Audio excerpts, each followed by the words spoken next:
Manchester United 4, Aston Villa 2. What felt at times like the most boring game I've ever seen ended up being a 6-goal thriller where United had to come from behind against Aston Villa. That was one of, I hate the saying a game of two halves, but have you ever seen two more different halves of football than that? Mate, we were saying at half time how it was a bore fest, weren't we? How it was boring and lack of quality, decision making was poor. You know, not a lot of chances. I think we had 3 shots and they had 2. It was just it was a snore fest, to be honest. But again, second half, 6 goals, more entertaining, some fantastic quality, some nice goals. Overall, second half, game of 2 halves, 6 goals, can't complain. Yeah, through to the next round. A point that's worth mentioning as well is I believe the League Cup draw will be taking place whilst we're doing this review. Nice. If it does, we will give you Manchester United's draw as soon as it comes out. So stick around. We'll give you Manchester United's next round draw as it comes out. I mean, let's just go through this chronologically.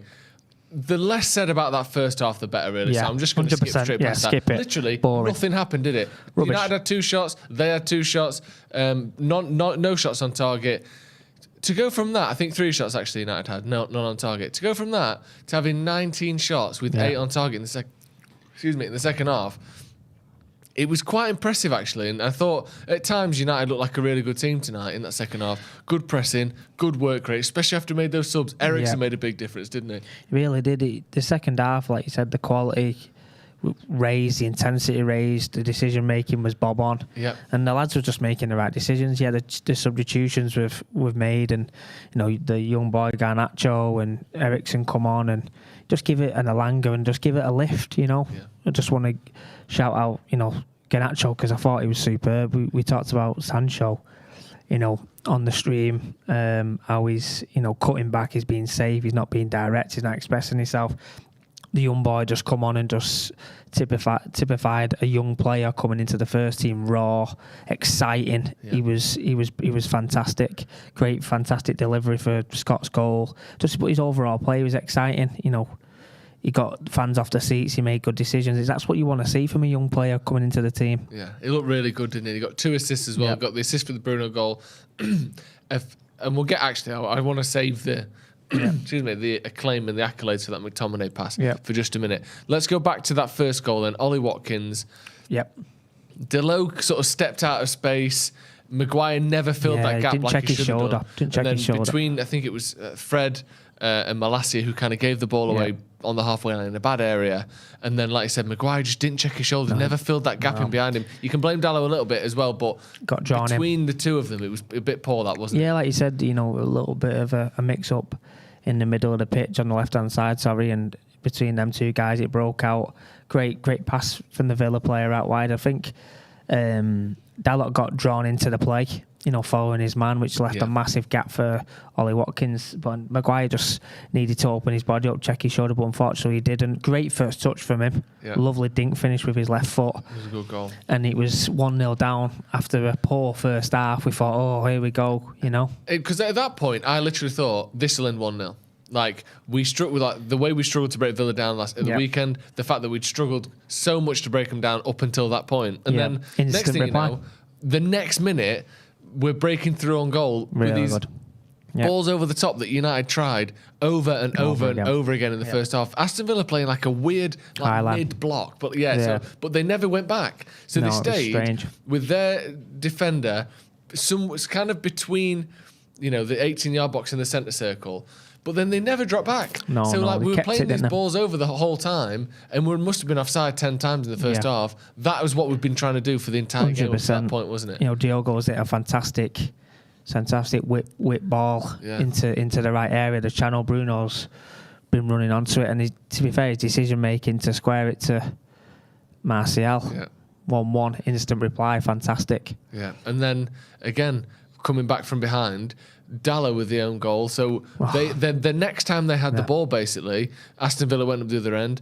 Ashley Young with a lovely cross to the back post. Yep. And I think it was it Leon Bailey, wasn't it, who headed the ball down? Went to head it back towards the far post or down for someone to be running onto, and the poor boy's just stick his foot out. It's gone into the net. And again, at that point, I'm thinking, we're probably not going to come back here because we don't score many goals this season. We're probably not going to get 3. And again, within 6 minutes, Marcus Rashford with what was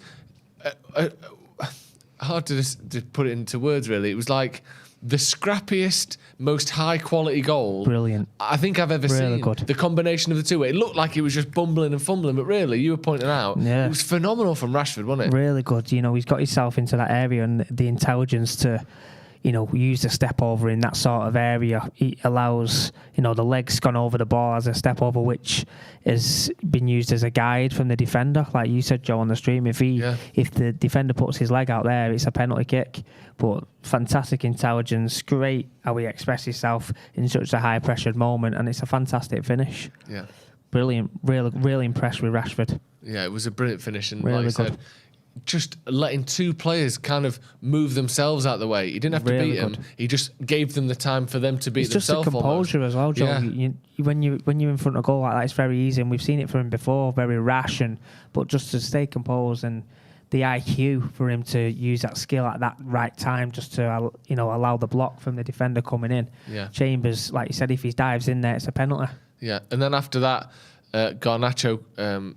I think he came on after that. Come on, yeah. But the whole time Garnacho was on the pitch, he's driving at his defender. Every time he gets the ball, driving at his defender. He plays the ball into Bruno that gets a massive deflection from Mings, goes in the back of the net. Yeah. And then onto the 91st minute, Garnacho plays, and I said it on the watch-along, and I don't think it's too high praise to say a David Beckham-esque ball that was from the left-hand side into the centre of the goal to McTominay. A brilliant finish from McTominay, like a proper striker's finish.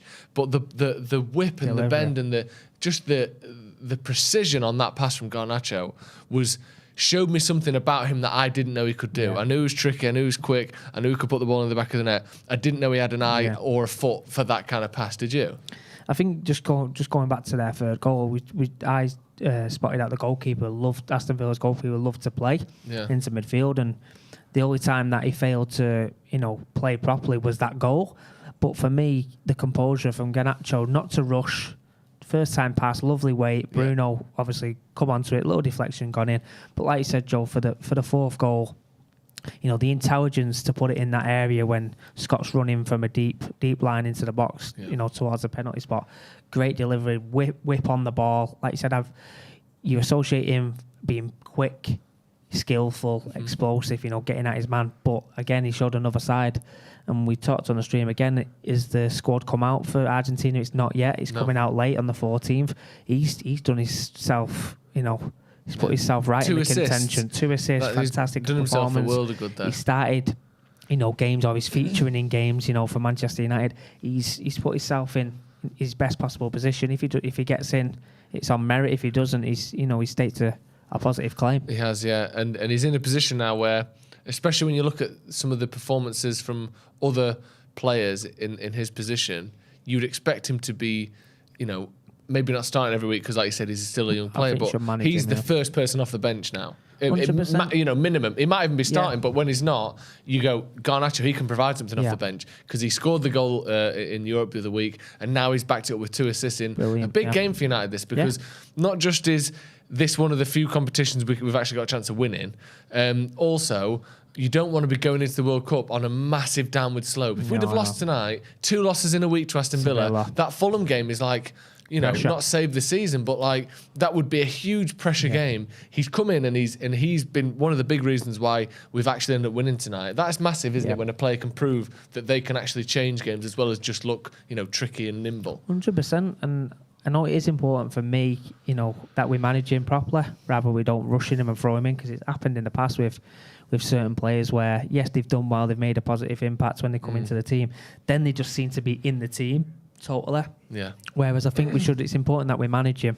And he's been putting performances, and he probably does deserve to, stake a claim and get his shirt from the start. But for me, I think we should just manage him properly. Play him, does well, just drop him in and out. And when he's comfortable and when he's ready to start for full-time basis, then do it. I just don't want to rush him, but from fantastic signs from the boy. He's coming and he's doing all the right things. Really, I just love that.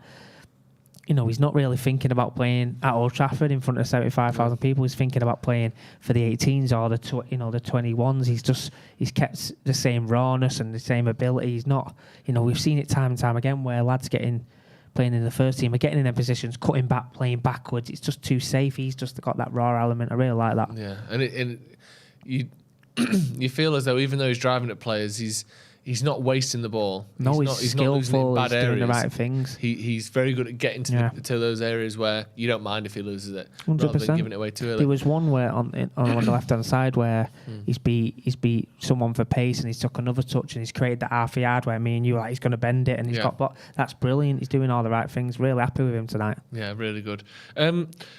Just this quote here, Rashford talking about that. The one difficulty that Garnacho is going to have is Marcus Rashford kind of being in front of him. And he said there, I would probably say I'm more comfortable on the wing. I have to improve with my back to goal. I think I'm all right with bringing others into the game, but when I'm the lone one up there, that's something I need to work on. Yeah. It's going to be tricky for Garnacho to get in that squad ahead of Marcus Rashford, who is now on 8 goals for the season. Yeah. Great to see him sort of turning up and becoming someone that United can rely on to win games again, isn't it? I think I said it before the game. I think he's took a lot of stick, off some United fans and off footballing fans in general, and he's done fantastic things off the pitch. But fully deserved. He's got himself back into that England squad for the World Cup. I think he's putting performances in, and tonight, first half wasn't pretty from anybody, but the second half he looks like he's took his goal very well. Like the IQ and the intelligence and the composure, fantastic. And you just want him back to where he was. And I think he's more than earned himself a lot of praise. Yeah, I think eight goals in the games he's had so far. That's basically a goal every other game. Which if you can continue that through a season, that's a 20+ goal season. So 100%. I think if you can get a goal in every other game, I would prefer him coming off either flank, either the left side or the right side. I think as a 9, it's very difficult. It's not really his game to hold it up, and he does bring people into play, but he's not a target man. He can't. He's back to goal. It's very difficult. He can make them runs with his pace and stuff like that, but. To master that, it needs a lot of work, but brilliant, really good. Yeah, definitely. We've got a quote there from Erik ten Hag. The problem first half, too many touches, keep the press in second half, but more direct. Pass the ball behind them. After 2 times we were down, so we are happy tonight. We have the capabilities. We have to show this resilience. That's why I was really mad Sunday. We didn't fight. Yeah, there was definitely more fight to them today, especially that second half. The first half, they looked nervous and they looked frustrated, didn't they? And again, I'm not trying to point the fingers at any players in particular, but that midfield 3 of Donny van der Beek, Scott McTominay and Fred, make up your own conclusions as to why, did not work in the first half, did it? No, it's just, like you said, the lack of quality. It was just dead slow. It was sluggish. I think too many touches. I think, the managers hit the nail on the head. There's opportunities where, not singling him out, but Fred is taking 5 touches when he needs to take 2, and his Rashford's then getting offside. It just needs to be a lot better. Yeah. And Donny's touched the ball 11 times in the first half. We talked about him before the game, how he's got to come in and stake a claim. Everyone's saying, well, how many chances does he want? Again, tonight he's had a chance and he's not really taking it. No. And that midfield, is he going to get in over Bruno? No chance. No. Is he going to get in over Eriksen? No chance. Is he going to get over Scott? No chance. So, you're looking. He's going to get limited minutes, and it's not looking very good for him at the moment. It's not. Let's end on a positive then. Yeah. Could Man United play Scott McTominay up front? No chance, mate. Because he put Maguire on up front the other day in the Europa League. No way. United are struggling for strikers at the minute. No, I'm not interested in that. Good. I'm glad you said that. No way, mate. No chance. No way. It was nice to see Martial back though, wasn't it? Martial, yeah. Listen, he's not going to be match fit. Yeah. He's shown glimpses and stuff like that, but it's going to take time with him. But it's good to see him back, and hopefully he can stay injury free. And listen, second half, 6 goals, you can't complain with that. No. And we're through to the next round, and it's positive. So, but the young boy, really, really impressed with Garnacho. Really am. Yeah, definitely. Do we know when the cup draw is going to be? Do we have an actual time on that?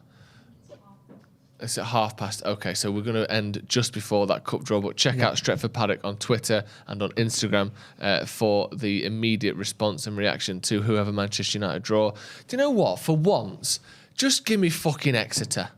Give me Carlisle. It doesn't really happen for give us, me Blackpool. Give me Ipswich. Like, really happen to for us, once, does it, can that? we not have a top team in every draw of every competition every time? Doesn't really happen, though, does it? No. We always get the, Prem teams or whatever. But Minimum, we're getting Wolves. yeah.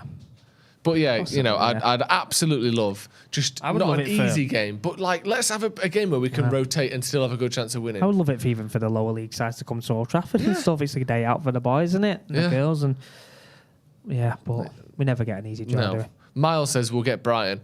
I can almost guarantee it. Brighton away we'll probably get. Yeah, probably. Right, thank you very much for joining us. Thank you, RH. Great to have you back on the channel, mate. We'll have to do that again soon. Thank you for joining us at home. Manchester United have come from behind twice to beat Unai Emery's Aston Villa. I can't believe I'm saying that. Why couldn't it have been Steven Gerrard's Aston Villa that we've battered? But Garnacho has absolutely shone on that left-hand side. Martial's back. No, forget about that. It's all about Garnacho tonight. Hit subscribe if you haven't already, and we'll see you in a bit.